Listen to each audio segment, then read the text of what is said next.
ఏమంటారు అవేర్నెస్ చేస్తూనే ఉన్నాము. అన్ఫార్చునేట్లీ దీంట్లో బుక్ అయ్యే వాళ్ళు కూడా అందరు చదువుకున్న వాళ్ళే ఉన్నారు. మళ్ళీ చదువుకున్న వాళ్ళు, జాబ్ చేసేవాళ్ళు, తర్వాత సాఫ్ట్వేరు, ఇట్లా మెడికోలు ఇలాంటి వాళ్ళే వీళ్ళు అది అవుతూ ఉన్నారు. సో వాళ్ళు కాల్స్ చేస్తారు మీకు మామూలుగా పార్ట్ టైం జాబ్స్ ఉన్నాయనో, లేకపోతే ఫుల్ టైం జాబ్లను, రివార్డ్స్ పాయింట్స్ అనో, లేకపోతే లాటరీ వచ్చిందనో, లేకపోతే మీ ఏటీఎం కార్డు బ్లాక్ అయిందనో, లేకపోతే మీ అకౌంట్ బ్లాక్ అయిందనుకో.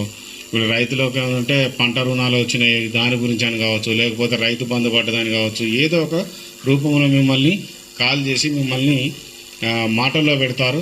తర్వాత మీరు నిజంగానే బ్యాంకు వాళ్ళే కాల్ చేసిరు, లేకపోతే వాళ్ళే చేసిరు అనుకొని చెప్పి వాళ్ళకు మీ ఇన్ఫర్మేషన్ అనేది ఇవ్వద్దు.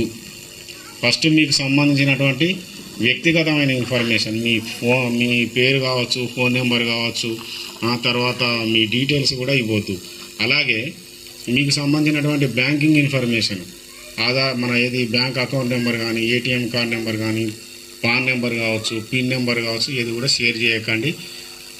తర్వాత మీరు ఒకవేళ ఇన్ని జాగ్రత్తలు తీసుకున్నా సరే అంటే డైరెక్ట్లో ఇండైరెక్ట్లో మీ అమౌంట్ ఏదైనా పోయినట్లయితే మనం రాబట్టుకునే అవకాశం కూడా మనకు ఉన్నది. ఏ నెంబరు? Very good. వాడు చెప్పింది చూడు, వాడికి బాగా గుర్తుండిపోయింది. 1930 అనే నెంబరు మీ ఫోన్లో పెట్టుకోండి. సైబర్కి సంబంధించి హెల్ప్ లైన్ లాగా.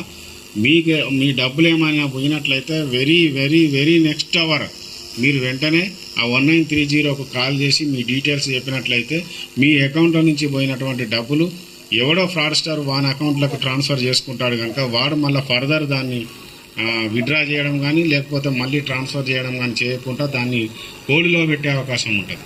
హోల్డ్లో పెట్టిన తర్వాత మళ్ళీ మన